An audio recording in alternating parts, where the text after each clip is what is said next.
hadis. Dan jika kita membandingkan antara ayat bahwasanya disuruh membaca dan hadis yang menyatakan bahwasanya Rasul tidak bisa membaca, ya, fal makna la ajiba fi anna naqra wa illam yakun min qabli aliman. Maka kita tidak boleh ada terkejut ataupun ada sesuatu yang aneh jika an-naqra wa illam yakun min qablika aliman, jika seseorang itu bisa membaca kendati dia belum mempunyai ilmu pengetahuan. Bil qiraah id al ilmu bil qiraah yahsulu.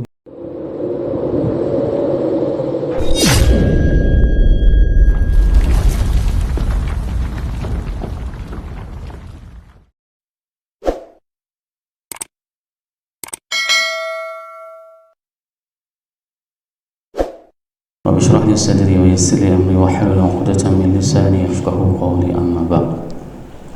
Para hadirin yang saya muliakan, ayah bunda yang saya cintai, dan bapak ibu jemaah salat subuh yang dirahmati Allah, marilah senantiasa kita panjatkan puji dan syukur kepada Allah yang telah memberikan iman kepada kita sehingga kita dapat melaksanakan salat subuh berjemaah sembari duduk beriktikaf di rumah Allah. Semoga segala amal saleh yang kita lakukan ini menjadi pemberat mizan kita nanti di hari akhirat. Salawat dan salam mari sama-sama kita sanjung sajikan kepada junjungan kita Nabi besar Muhammad sallallahu alaihi wasallam yang telah mengajarkan kepada kita segala aspek tatanan kehidupan, dan di mana pada saat kita melaksanakan apapun yang diperintahkan oleh Rasul, maka kita akan menuju kepada kesuksesan. Seperti pada subuh yang berbahagia ini, Rasulullah sallallahu alaihi wasallam berdoa kepada kita, karena setiap subuh itu merupakan ada doa yang tersinsip dari doa Rasul. Rasul berdoa kepada umatnya, Allahumma barik li ummati fi bukuriha. Ya Allah, berikanlah keberkahan kepada umatku di pagi harinya. Maka kita yang bangun di pagi ini merupakan di antara orang-orang yang menyahuti dari doa Rasulullah sallallahu alaihi wasallam. Semoga jamaah yang berhadir pada subuh yang berbahagia ini merupakan di antara umat Nabi Muhammad sallallahu alaihi wasallam yang akan diberikan syafaat oleh baginda Rasulullah sallallahu alaihi wasallam, dan akan disuguhkan air dari telaga Kautsar dari tangan mulia tersebut. Allahumma amin.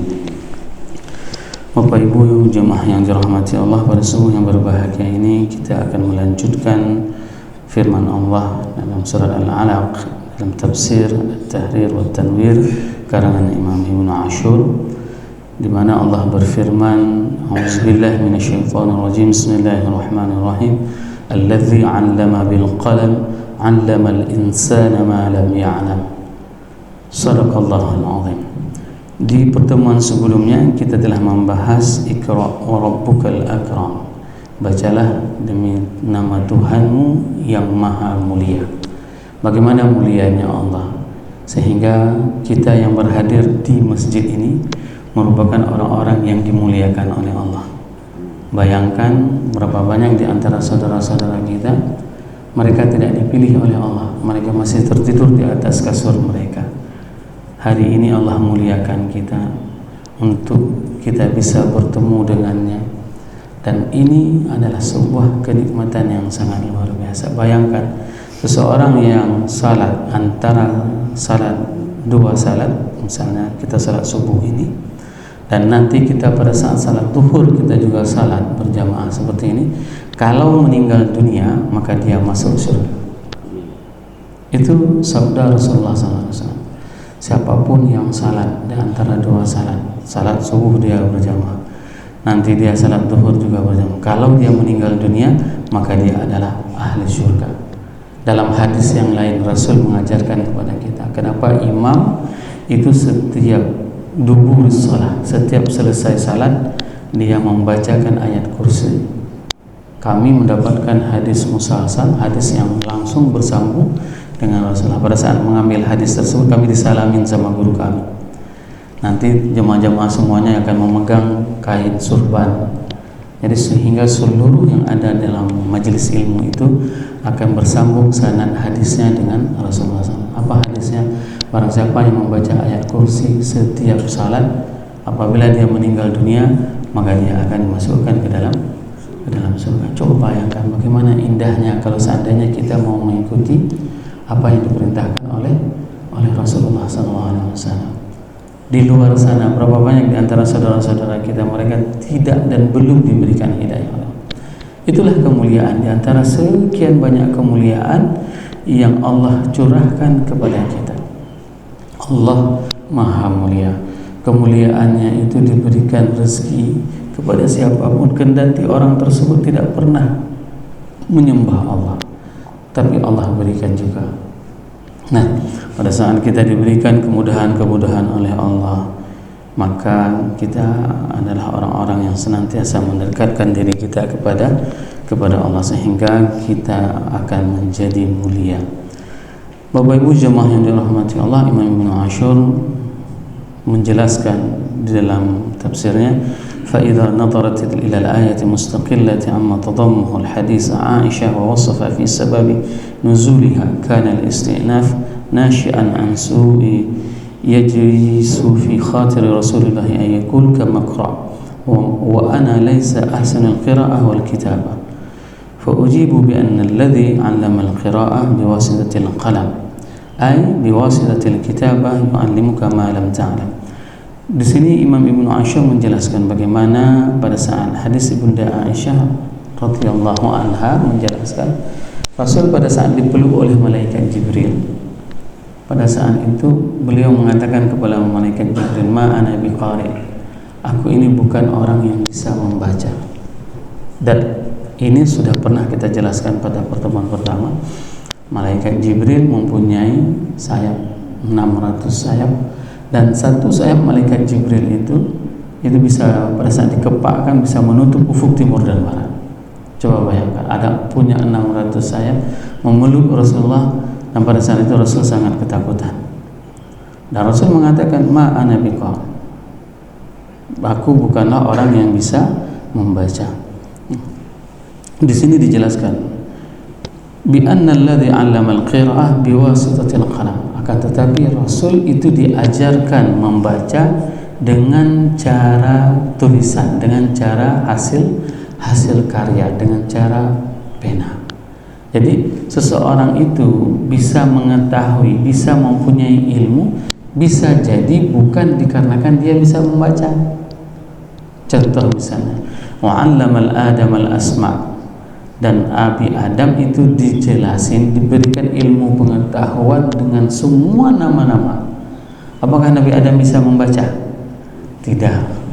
Tapi Allah mengajarkan kepada Nabi Adam bahwasanya cara mendapatkan ilmu pengetahuan itu dengan cara diajarin. Sehingga di sini Imam Ibnu Ashur menjelaskan bahwasanya wa idza qaranat bainal ayah wa bainal hadis, dan jika kita membandingkan antara ayat bahwasanya disuruh membaca dan hadis yang menyatakan bahwasanya Rasul tidak bisa membaca, ya, fal makna la ajiba fi anna naqra wa illam yakun min qabli aliman. Maka kita tidak boleh ada terkejut ataupun ada sesuatu yang aneh jika an-naqra wa illam yakun min qablika aliman, jika seseorang itu bisa membaca kendati dia belum mempunyai ilmu pengetahuan. Bil qiraah id al ilmu bil qiraah yahsulu bi wasil al ukhra. Jika dikarenakan demikian, ilmu tentang bisa membaca itu bisa dihasilkan melalui proses yang lain. Mislal imla, seperti seseorang itu mendikte, wal talqin wal ilham, dan talqin itu diisi, ya, kita akan bertemu dengan seseorang guru ataupun ilham ataupun adanya ilmu yang dibisikkan oleh Allah langsung. Waqad alimallahu Adam al-asma' wa lam yakun Adam qari'an, dan Allah menjelaskan kepada kita semuanya tentang bahwasanya Nabi Adam itu diajarin tentang nama-nama. Nabi Adam itu nggak tahu bagaimana cara membaca, tapi itu diinformasikan, diinstal ke Nabi Adam semua ilmu yang memang dibutuhkan oleh Nabi Adam. Bagaimana nama burung, bagaimana nama-nama benda, semua itu diisi oleh Allah, diinstal. Kalau dalam bahasa hari ini, diinstal oleh Allah sehingga Nabi Adam mempunyai ilmu pengetahuan. Hadirin jemaah yang dirahmati Allah, Di sini Imam Ibnu Ashur juga menjelaskan bahwasanya wa takhsis hadza silatan bidzikri wa ju'ila mu'taridaini bainal mubtada wal khabar. Fal ma'na ikra anna alladhi 'allama an-nas al-kitabah bil kalam wal qira'ah. Bahwasanya Allah lah yang mengajarkan manusia itu dengan cara kitabah, yaitu dengan cara menulis dengan pena, wal qiraah, dan dengan cara membaca. Informasi yang hari ini kita dapati, ilmu pengetahuan yang hari ini kita dapati itu bisa menjadi dengan cara dua ini. Yang pertama adalah dengan cara membaca sesuatu yang tertulis seperti kita membaca tafsir hari ini. Dan yang kedua itu adalah seperti qiraah, seperti membaca. Di Timur Tengah, para ulama, para masyayikh itu pada saat mereka mengajarkan Al-Quran, mereka tidak menghadapkan dirinya dengan Al-Quran seperti ini, tapi mereka membacakan. Misalnya seperti ayat yang tadi, Iqra bismi rabbikal ladzi khalaq. Kita disuruh ikuti.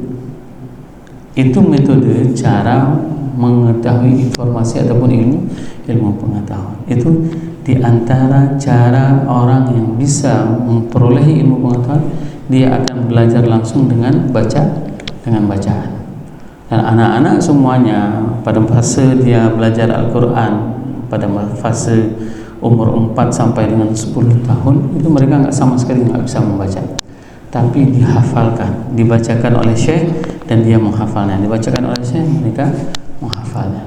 Ini proses di mana sebuah ilmu pengetahuan itu dapat dipelajari dengan cara membaca apa yang ditulis dan dengan cara dibacakan kepada orang tersebut. Wal qalam, dan qalam itu adalah pena, di mana Allah juga menyebutkan di dalam surat Ali Imran ayat 44, di mana Allah berfirman, وقد تقدم عند قوله تعالى إذ يلقون أقلامهم أيهم يكفل مريم. Ini merupakan penjelasan tentang qalam, di mana merupakan sebuah alat untuk menulis. Nah, apa yang paling terpenting di sini? Imam Ibnu Ashur menjelaskan, wa jumlah 'ala al-insani ma lam ya'lam khabar 'ala qawlihi wa rabbukal akram. Bahwasanya mengajarkan manusia apa yang tidak diketahui. Siapa hari ini yang terlahir ke atas dunia ini sudah tahu segalanya? Tidak ada yang tahu. Kita lahir dari rahim ibu kita itu tanpa ada informasi apapun yang kita ketahui. Namun pada saat kita lahir, kita akan mengatakan diri kita, saya ini memang pintar, saya ini memang cerdas. Padahal Allah yang mengajarkan kita. Di mana buktinya? 'Allamal insana ma lam ya'lam. Tidak ada satu orang pun yang terlahir ke atas dunia ini sudah bergelar doktor, profesor. Tidak ada. Mereka semua harus menempuh jenjang pendidikan. Dan jenjang pendidikan inilah yang dinamakan dengan proses mencari ilmu pengetahuan, dan ilmu pengetahuan tersebut merupakan adalah pemberian dari Allah. Dari mana kita ketahui? Imam Ibnu Ashur menjelaskan, Allamal insana ma lam ya'lam merupakan khabar, pemberitahuan terhadap firman Allah, wa rabbukal akram, di mana ilmu yang kita perolehi hari ini itu dikarenakan kemuliaan dari Allah, bukan dikarenakan kecerdasan kita, bukan karena kegigihan kita. Berapa banyak orang yang belajarnya pontang-panting, tapi dia nggak pernah bisa lengket di kepalanya. Maka saya sering mengatakan, apabila kita mempunyai anak yang bisa hafal Quran 30 juz, itu bukan karena dia cerdas, tapi karena Allah ingin menitipkan Quran tersebut di dalam hati. Allah menitipkan Al-Quran tersebut di dalam jiwanya. Pada saat ada seseorang yang bisa menghafal hadis, kemarin di bulan Ramadan saya ketemu salah seorang syekh dari Mesir, dia hafal Kutubus Sittah. Bayangkan, ratusan ribu hadis dia hafal. Luar biasa ingatannya. Dia hafal Bukhari, dia hafal Muslim, dia hafal Kutubus Sittah, dia hafal semuanya. Kok bisa? Ternyata dia mengatakan bahwasanya inilah kemuliaan dari Allah. Allah menitipkan hadis-hadis tersebut di dalam kepalanya. Allah menitipkan Al-Quran tersebut di dalam kepalanya. Waqad hassala min dzikr ta'lim bil qalam, dan di sini Imam Ibnu Asyur menjelaskan bahwasanya at-ta'lim, proses ilmu pengetahuan itu dapat kita ketahui melalui tulisan. Wa ta'lim a'ammul isyarah ila ma yaltaqahu al-insan min at-ta'lim sawa'un kana bid-dars aw bil mutala'ati al-kitab.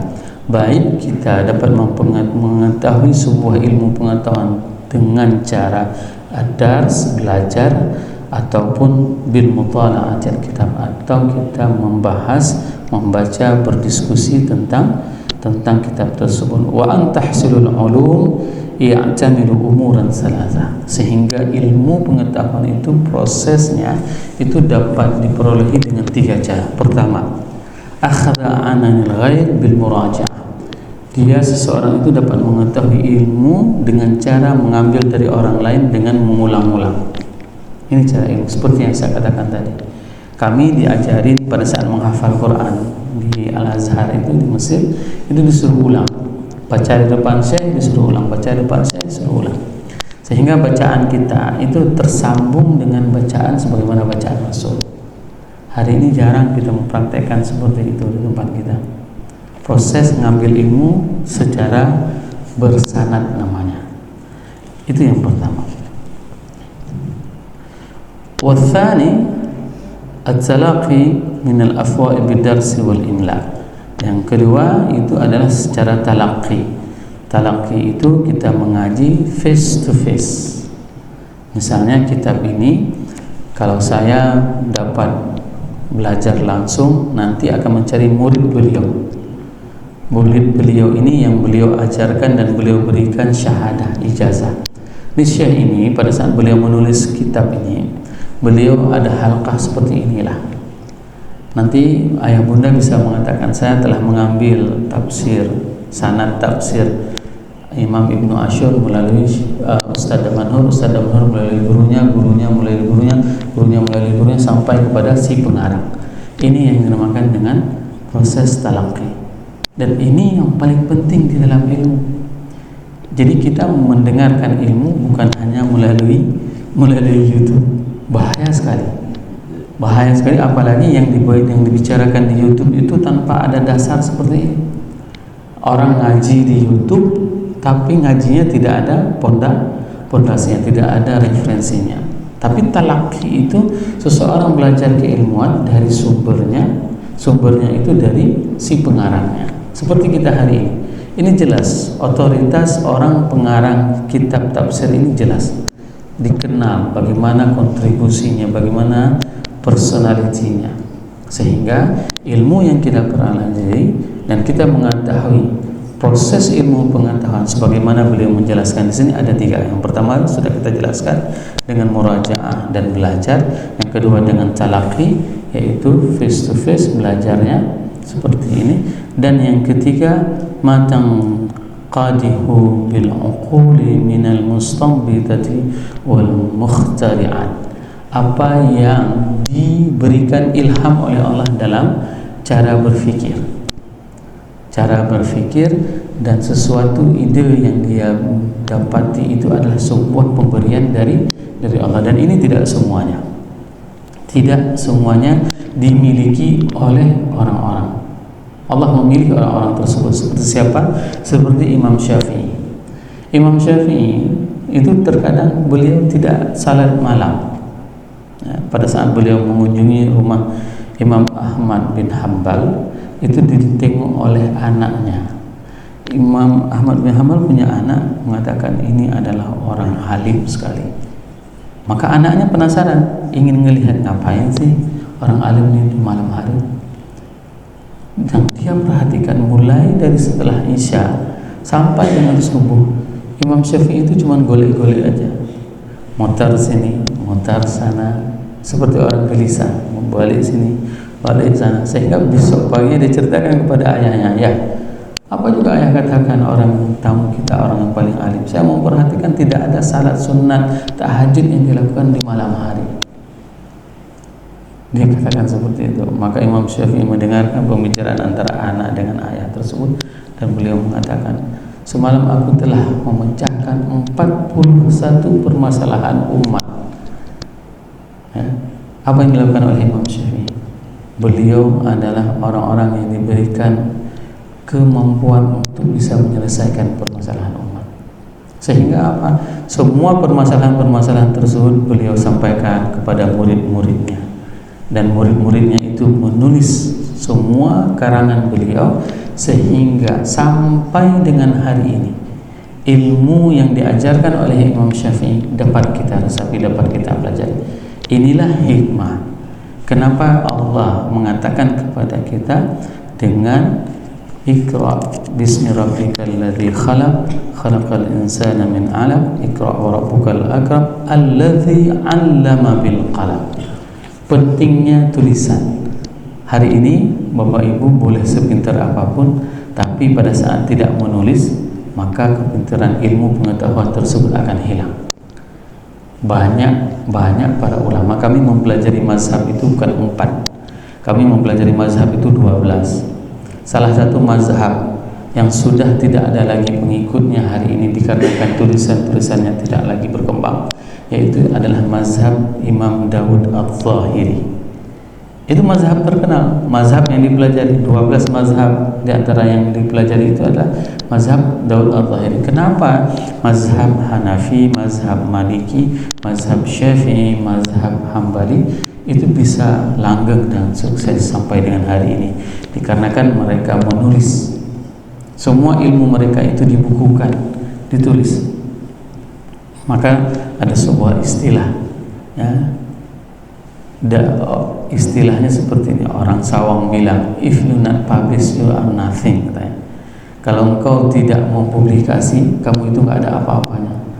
Hari ini kenapa bisa orang mengenal kita? Dikarenakan ada karangan yang kita, ada tulisan yang kita tulis. Dan saya merasakan pada saat saya menulis di salah satu koran lokal, orang membaca tulisan saya dan dia belum pernah ketemu saya, dan dia mengatakan, oh ini ya Ustaz Manhur yang sering nulis di ini. Seperti itu. Orang sudah bisa mengenal kita dari tulisan kita. Dan terlebih hebat lagi, tulisan-tulisan itu akan terus dijaga oleh Allah. Dikarenakan apa? Dikarenakan keikhlasan orang menulisnya. Coba bayangkan 600 tahun yang lalu beliau menulis, sampai dengan hari ini karangannya masih ada. Dan saya sering mengatakan jangan pernah menganggap remeh hasil karangan ulama-ulama terdahulu. Ada sebagian saudara-saudara kita pada saat dia semangat belajar sunnah, dia bid'ahkan semua karangan orang. Nah ini terjadi. Contoh, dia katakan, apa itu kitab Riyadhus Shalihin? Banyak hadis-hadis dhaif. Saya bilang sama orang yang seperti itu, Anda mengatakan Riyadhus Shalihin hadis dhaif, itu adalah karangan Imam Nawawi. Anda kenal Imam Nawawi? Imam Nawawi itu jika dibandingkan dengan umur, dengan hasil karyanya, maka beliau itu menulis satu hari, mulai dari pertama beliau lahir sampai dengan beliau meninggal, satu hari 50 halaman. Satu hari 50 halaman. Coba bayangkan bagaimana kecerdasan Imam Nawawi. Siapa yang memberikan ilmu tersebut? Inilah proses ilmu yang kita jelaskan tadi. Ada semacam kemudahan yang diberikan oleh Allah sehingga orang-orang tersebut pada saat menulis dimudahkan, sehingga apapun yang mereka tulis itu gampang dipahami. Dan salah satu kitab yang saya temukan hampir di seluruh dunia, saya sudah pernah ke Belanda, saya ketemu sama kitab Riyadhus Shalihin. Saya ke Jerman, ada kitab Riyadhus Shalihin. Saya ke Swiss juga ketemu sama kitab Riyadhus Shalihin. Bisa ditemukan kitab Riyadhus Shalihin. Apalagi di Asia. Nah hari ini siapa yang punya karangan? Katakanlah misalnya kami sebagai dosen, siapa yang punya karangan kami sebagai dosen, dan buku kami itu dibaca di seluruh dunia. Bagaimana berkahnya ilmu pengetahuan yang ditulis oleh ulama-ulama terdahulu.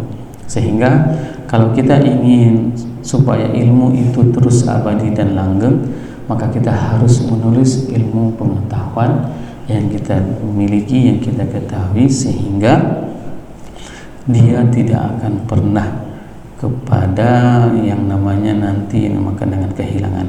Wa fil ayah isyaratun ilal ihtimam bil ilmil kitabah, dan ayat ini menunjukkan pentingnya menulis. Bahasa hari ini publikasi, pentingnya publikasi. Bi anna Allah yuridu an yaktuba lin nabi sallallahu alaihi wasallam ma yunzil alaihi minal Qur'an. Seakan-akan Allah menyampaikan kepada Rasulullah, apapun yang kuajarkan kepadamu wahai Muhammad, tulislah ya. Dan alhamdulillah hari ini cuma ada satu kitab suci yang ditulis dan itu tidak pernah berubah tulisannya. Sedangkan kitab suci yang lain itu terjadi perubahan dari generasi ke generasi, sehingga pada saat mereka menulis nanti ada beberapa teks yang mereka tulis itu dibuat dalam bahasa Inggris unknown, tidak diketahui dari mana sumber teksnya. Berbeda sama Al-Quran. Al-Quran itu kalau misalnya kita membaca ini, itu riwayatnya sampai kepada Rasulullah dan itu tidak pernah berubah. Wa fil iktisar ala amru Rasulullah sallallahu alaihi wasallam bil qiraah. Dan secara ringkasnya Rasulullah sallallahu alaihi wasallam diperintahkan untuk membaca, summa ikhbarihi bi anna Allah 'allama al-insana bil qalam, dan kemudian Allah memberitahu kepada Rasulullah SAW bahwasanya mengajar manusia itu dengan proses qalam, dengan proses publikasi. Rasul diajarin secara face to face, dan setelah itu maka kita belajar ilmu pengetahuan melalui hasil publikasi yang ditulis. Iman al-istimrasi fi al-ummiyati li Nabi sallallahu alaihi wasallam li'annaha wasfun mukamil lil ijazil Quran. Ini ingin menunjukkan bahwasanya sifat yang sempurna terhadap Rasulullah. Rasul itu enggak bisa olah. Ingin ditunjukkan kepada orang semuanya, Rasul itu memang enggak bisa baca. Ya, dari dulunya Rasul itu tidak bisa baca tulis, sehingga kalau seandainya Rasul bisa baca tulis, maka Rasul akan disampaikan, akan dikritik oleh orang-orang jahiliyah bahwasanya Quran adalah dari Rasulullah, sehingga Rasul terkenal dan ingin disempurnakan bahwasanya inilah mukjizat Al-Quran. Wa qala ta'ala wa ma kunta tatlu fi qablu min kitab wa la takhutuhu bi yaminik idzan lartabal mubtilun. Sadaqallahul azim. Semoga dua ayat ini dapat menambah keimanan kita dan kecintaan kita kepada Allah Subhanahu wa taala. Subhanakallahumma bihamdik, asyhadu an la ilaha illa anta, astaghfiruka wa atubu ilaik. Wassalamualaikum warahmatullahi wabarakatuh.